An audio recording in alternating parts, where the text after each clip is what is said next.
بسم اللہ الرحمن الرحیم تسبح لہ السماوات السبع والارض ومن فیہن وان من شیء الا یسبح بحمدہ ولکن لا تفقہون تسبیحہم انہ کان حلیما غفورا۔ عزیزان محترم، سورہ بنی اسرائیل قرآن مجید کا 17واں سورہ ہے اور اس سورے کی 46ویں آیت کی تلاوت کا شرف حاصل کیا گیا۔ اس آیہ مبارکہ میں پروردگار عالم نے یہ ارشاد فرمایا کہ تسبح لہ السماوات السبع، اللہ کی بارگاہ میں ساتوں آسمان ہدیہ تسبیح پیش کر رہے ہیں۔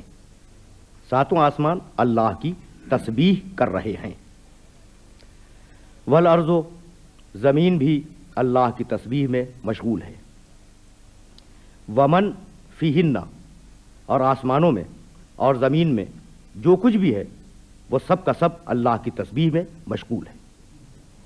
وَإِن مِّن شَيْءٍ إِلَّا يُسَبِّحُ بِحَمْدِهِ، اور کائنات کی کوئی شے ایسی نہیں ہے جو اللہ کی حمد کے ساتھ اس کی تسبیح نہ کر رہی ہو۔ وَلَٰكِن لَا تَفْقَهُونَ تَسْبِيحَهُمْ، لیکن تم ان کی تسبیح کو سمجھنے سے عاجز اور قاصر ہو۔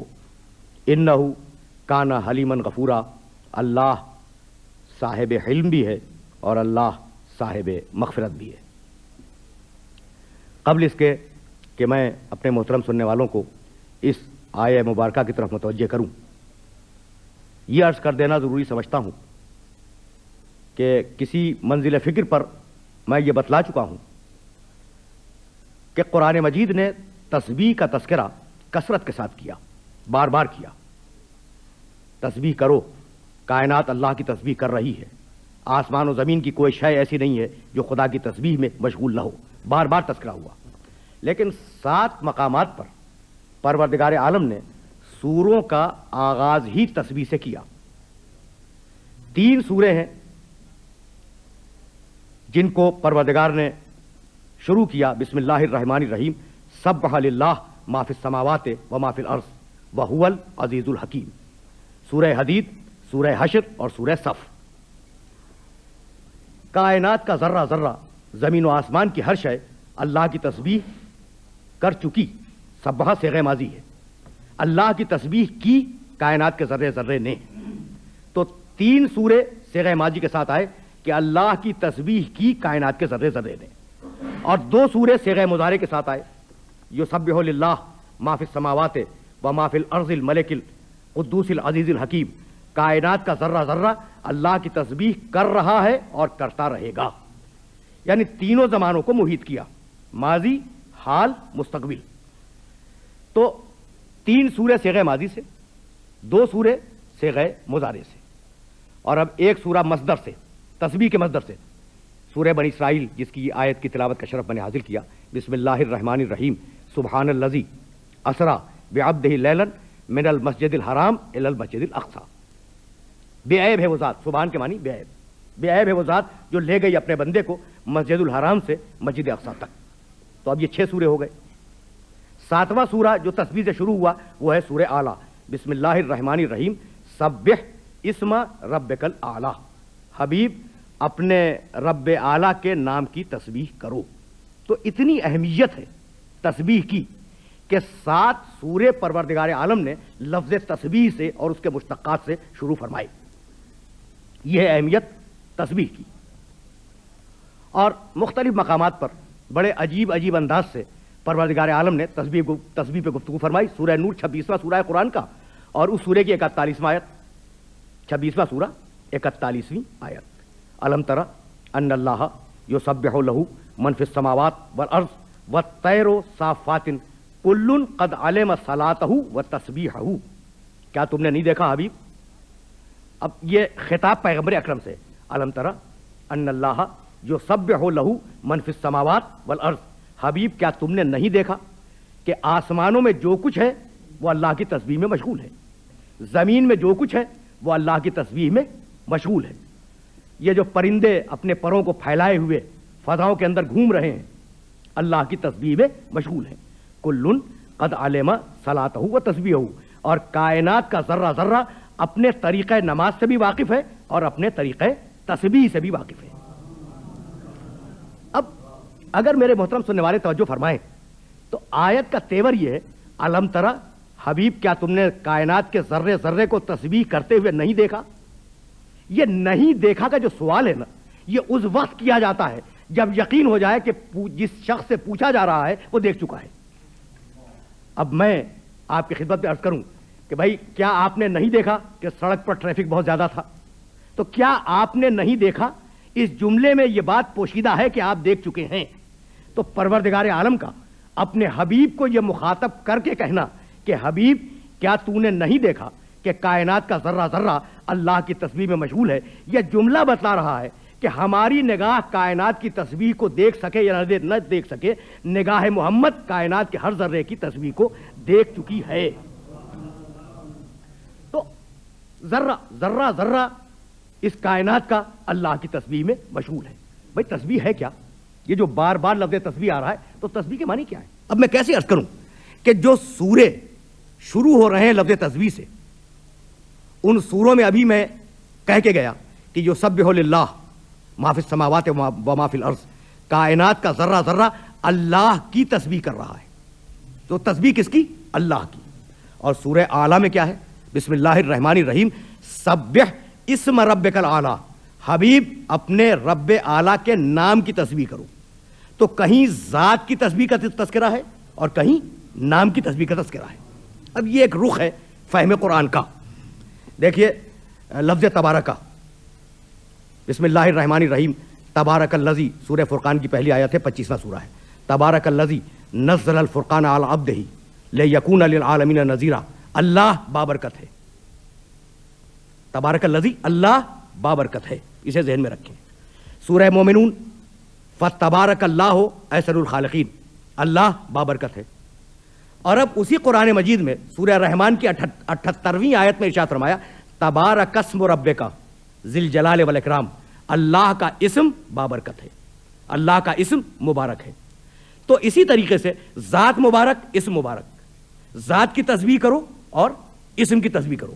اب مفسرین نے سوچنا شروع کیا کہ بھائی قرآن مجید تو یہ کہتا ہے کہ اللہ کی تسبیح کرو، اللہ کی تسبیح کرو، اللہ کی تسبیح کرو، یہ ایک مقام کے اوپر جو آ گیا کہ اللہ کے نام کی تسبیح کرو، تو نام سے مراد کیا ہے؟ تو کچھ لوگوں کا خیال یہ ہوا کہ غالباً مراد ذات ہی ہے، لیکن پروردگار نے اس جملے کو خوبصورت اور حسین بنانے کے لیے لفظ اسم کا اضافہ کیا۔ لیکن آپ جانتے ہیں کہ میں اس بات کا قائل نہیں ہوں کہ صرف حسن کلام کے لیے اور جملے کی زینت کے لیے پروردگار کسی لفظ کا غیر ضروری طور پہ اضافہ کرے۔ اس لیے میں نے سوچنے کی کوشش کی کہ پروردگار نے یہ کیوں فرمایا کہ ذات کی تسبیح کرو اور اس کے اسم کی تسبیح کرو۔ تو عزیزان گرامی، تسبیح کے معنی اللہ کی ذات کو اور اللہ کو بے عیب قرار دینا۔ دو ہی تو طریقے ہو سکتے ہیں نا بے عیب قرار دینے کے، یا انسان دل سے اسے بے عیب قرار دے یا انسان زبان سے اسے بے عیب قرار دے، یعنی یا تو دل سے تسبیح کرے گا یا زبان سے تسبیح کرے گا۔ تو اگر دل سے تسبیح کرو تو اس کی ذات کو بے عیب قرار دو، اور اگر زبان سے تسبیح کرو تو اس کے نام کو بے عیب قرار دو۔ تو اس طریقے سے پروردگار عالم نے اسم اور مسمہ کی بحث ختم کی کہ نام ذات سے الگ نہیں ہے اور ذات نام سے الگ نہیں ہے۔ جتنی بے عیب اس کی ذات ہے اتنے ہی بے عیب اس کے اسماء حسنہ ہیں۔ تو اب اگر میں یہ بات واضح کر سکا تو میں پھر واپس جا رہا ہوں اس آیہ مبارکہ کی طرف جسے میں نے سرنامہ کلام میں آپ کی خدمت میں عرض کیا۔ تو سبحوا لہ السماوات السبع، ساتوں آسمان اللہ کی تسبیح میں مشغول ہیں، والارض، زمین بھی اللہ کی تسبیح میں مشغول ہے، ومن فیہن، اور جو کچھ بھی آسمانوں میں اور زمینوں میں ہے وہ اللہ کی تسبیح میں مشغول ہے۔ اب ذرا سا اور بھی وسیع کیا مفہوم کو، وَإِن مِّن شَيْءٍ إِلَّا يُسَبِّحُ بِحَمْدِهِ، کائنات کا ذرہ ذرہ اور کائنات کی ہر شے اللہ کی تسبیح حمد کے ساتھ کر رہی ہے، یسبح بحمدہ، ولکن لا تفقہون تسبیحہم، لیکن اے انسانوں، اے لوگوں، تم ان کی تسبیح کو سمجھنے سے قاصر ہو۔ بھائی کائنات کا ذرہ ذرہ کس طریقے سے تسبیح کر رہا ہے، کبھی آپ نے غور فرمایا؟ بھائی یہی وہ منزل فکر ہے جہاں سننے والوں کو روکنا چاہ رہا ہوں۔ یعنی دعویٰ بہت بڑا ہے، اور اگر کسی انسان کا دعویٰ ہوتا تو میں آسانی سے یہ کہہ کے گزر جاتا کہ دعوے میں مبالغہ ہے۔ دعویٰ ہے قرآن مجید کا، جس کا لفظ لفظ حقیقت پہ مبنی ہے، اور کسی لفظ میں بھی مبالغے کا کوئی امکان نہیں ہے۔ تو کائنات کا ذرہ ذرہ کس طریقے سے اللہ کو بے عیب قرار دے رہا ہے اور کس طریقے سے اس کی تسبیح کر رہا ہے، اسے سمجھنے کے لیے ہم اپنی رسموں اور اپنے رواجوں کی طرف واپس آ جائیں۔ بھائی کائنات کا ایک اصول ہے، منطقی اصول ہے، اور وہ آپ کی رسموں میں بھی ہے، آپ کے رواجوں میں بھی ہے۔ منطقی اصول کیا ہے؟ منطقی اصول یہ ہے کہ اگر کوئی شے بنی ہے تو یقیناً اس کا کوئی بنانے والا ہے۔ جو بنی ہے اس کا نام ہے اثر، اور جو بنانے والا ہے اس کا نام ہے سبب۔ تو ہر اثر اپنے سبب کے کمال کی دلیل ہوتا ہے، یہ ایک اصول ہے۔ اب میں آپ کی خدمت میں اگر کوئی بہت اچھا شعر پڑھوں اور آپ کو وہ شعر پسند آ جائے تو آپ یہ کہیں گے نا کہ کیا اچھا شاعر تھا جس نے اتنا اچھا شعر کہا۔ تو وہ شعر، وہ تخلیق اپنے خالق کے کمال اور اس کی مہارت پر دلیل بن گئی۔ کوئی اچھی تصنیف آپ کے مطالعے میں آ جائے تو آپ بے اختیار یہ کہیں گے کہ کیا اچھا مصنف تھا۔ کوئی بہت ہی لاجواب عمارت آپ کو نظر آ جائے تو آپ کی زبان سے نکلے گا کہ بھئی معمار کتنا بے عیب اور کتنا ماہر تھا۔ تو ہمیشہ یہ دستور ہے دنیا کا، اور ہمیشہ یہ طریقہ ہے دنیا کا کہ اثر کو دیکھ کر سبب کا اندازہ لگاؤ۔ اگر کوئی اچھا بچہ، مہذب، شائستہ، تربیت یافتہ آپ کے سامنے آ جائے تو آپ کے ذہن میں فوری یہ بات آ جائے گی کہ کتنے اچھے ماں باپ ہیں اس کے، کہ انہوں نے اس کی اتنی خوبصورت تربیت کی۔ تو ہمیشہ اثر سے سبب کا اندازہ لگایا جاتا ہے۔ تو کائنات کو اس پروردگار نے اتنا بے عیب خلق کیا، اتنا بے عیب خلق کیا، اور ہر شے کو اتنا برمحل رکھا کہ کوئی امکان کسی مقام پر اعتراض کا نہیں ہے۔ تو کائنات کا ذرہ ذرہ اپنی بے عیبی سے اپنے خالق کی بے عیبی پر دلیل بن رہا ہے، اور یہ اس کے وجود کی تسبیح ہے۔ بھائی میں سمجھتا ہوں کہ بات واضح ہو رہی ہے۔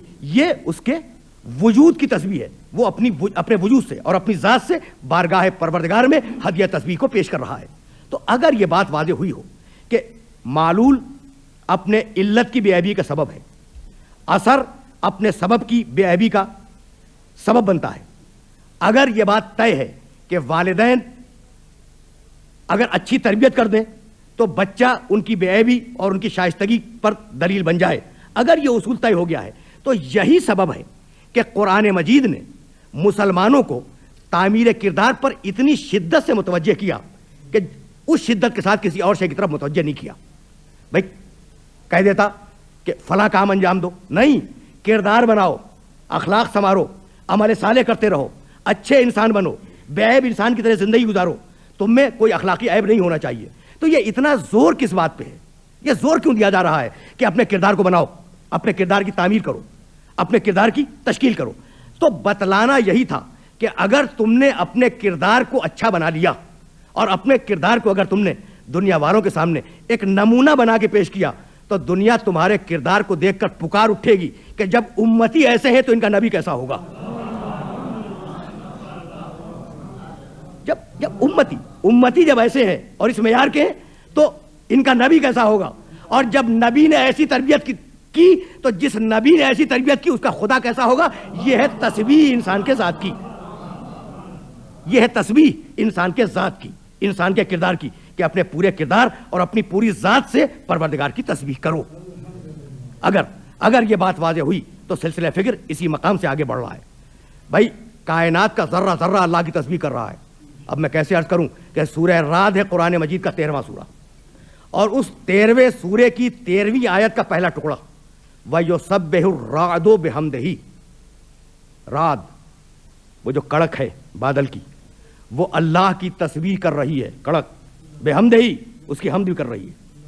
تو اب دلیل ہوئی نا، یہ بھی ایک دلیل ہوئی کہ کائنات کا ذرہ ذرہ تسبیح کر رہا ہے۔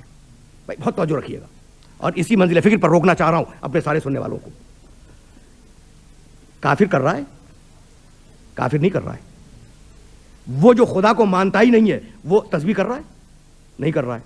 اور پروردگار کا دعویٰ یہ ہے کہ کائنات کا ذرہ ذرہ اللہ کی تسبیح میں مشغول ہے. تو وہ جو خدا کو تسلیم ہی نہیں کرتے وہ کہاں سے کر رہے ہیں؟ تو عزیزو ہمیشہ اس بات کو یاد رکھیں کہ جس مخلوق کو ارادہ دیا اس مخلوق میں تو امکان ہے کہ وہ تسبیح کرے یا تسبیح نہ کرے، لیکن جس مخلوق کو پروردگار نے ارادہ نہیں دیا وہ مخلوق پروردگار کے دائرے تسبیح سے باہر نہیں ہے. یعنی میں کہنا یہ چاہ رہا ہوں کہ کافر اگرچہ اپنی زبان سے تسبیح نہ کرے اپنے اللہ کی، لیکن اس کافر کے جسم کا ہر خلیہ اور اس کے خون کا ہر ذرہ اس پروردگار کی بارگاہ میں ہدیہ تسبیح پیش کر رہا ہے جو ان خلیوں کا اور ان ذروں کا خالق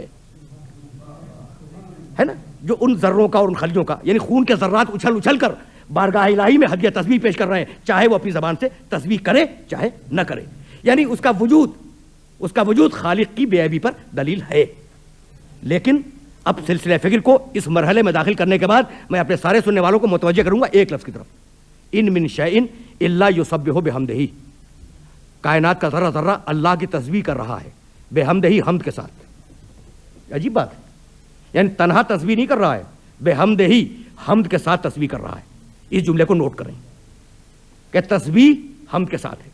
اب عرض کروں بھائی قرآن مجید میں بڑے مقامات ہیں، لیکن میں صرف 2 مقام آپ کی خدمت میں پیش کرنا چاہتا ہوں.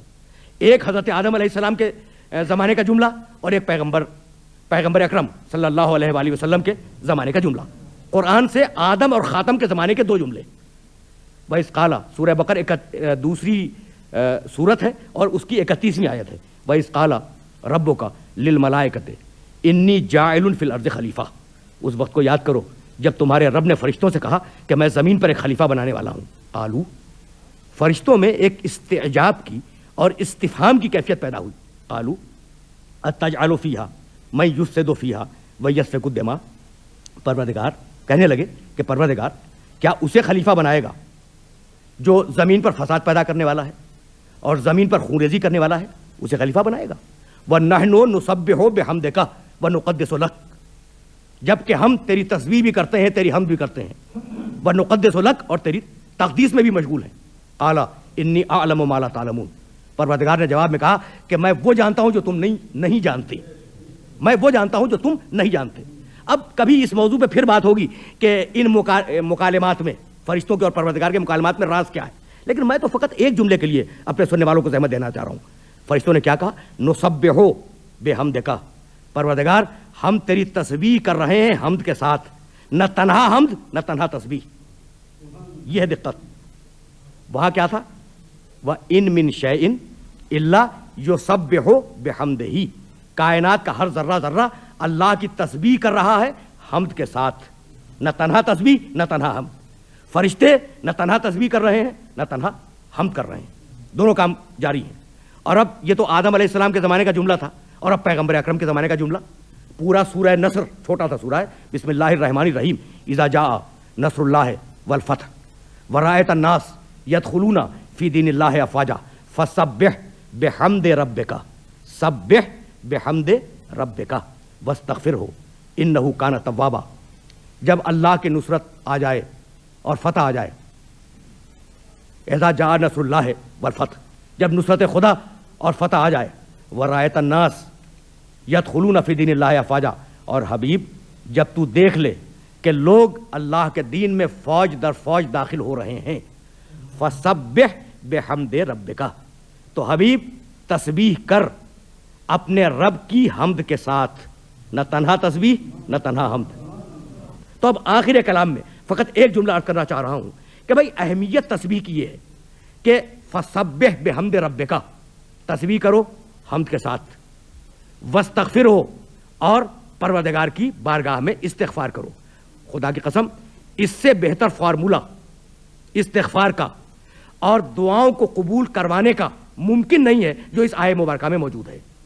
فسبح بحمد ربک واستغفرہ. پہلے پروردگار کی بے عیبی کا اعلان کرو.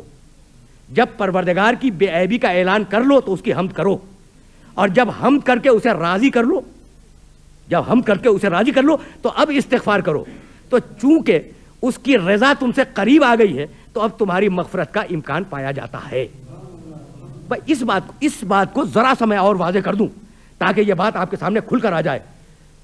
سورہ صافات 37واں سورہ ہے قرآن مجید کا, اور اس سورے میں پروردگار نے کہا کہ ایک مچھلی نے یونس کو نگل لیا, ایک مچھلی نے یونس کو نگل لیا. فلولا انہو کانا من المسبحین للبث فی بطنہ الی یوم یبعثون. اب دیکھیے گا کتنا عجیب و غریب جملہ ہے. اگر ترجمہ کر رہا ہوں آیت کا, فلولا انہو کانا من المسبحین, اگر وہ یونس تسبیح کرنے والوں میں شامل نہ ہوتا. عظمت دیکھیں تسبیح کی. اگر وہ یونس تسبیح کرنے والوں میں شامل نہ ہوتا تو کیا ہوتا؟ لبث فی بطنہ الی یوم یبعثون, تو قیامت تک اسی مچھلی کے پیٹ میں رہتا. تسبیح نے یونس کو بچا لیا. کتنی عظیم ہے تسبیح, اللہ کی تسبیح کتنی عظیم ہے. تسبیح نے یونس کو مچھلی کے پیٹ سے بچا لیا اور پھر دنیا میں واپس پہنچا دیا. یہ ہے کمال تسبیح کا. اب وہ تسبیح کیا تھی یونس کی؟ گفتگو تمام ہو گئی. اب وہ یونس کی تسبیح کیا تھی؟ تو دوسری منزل فکر پر پروردگار عالم نے یونس کی تسبیح بتلائی. لا الہ الا انت سبحانک انی کنت من الظالمین. بھائی عجیب و غریب مرحلہ فکر ہے. اب دیکھیے یہ تسبیح اگر سمجھ میں آ گئی تو میں سمجھوں گا کہ میرا آج کا پیغام مکمل ہوا اور میری گفتگو تمام ہو گئی. لا الہ الا انت, پروردگار کوئی معبود نہیں ہے, فقط تو معبود ہے. سبحانک, اور پروردگار تو ہر عیب سے پاک ہے.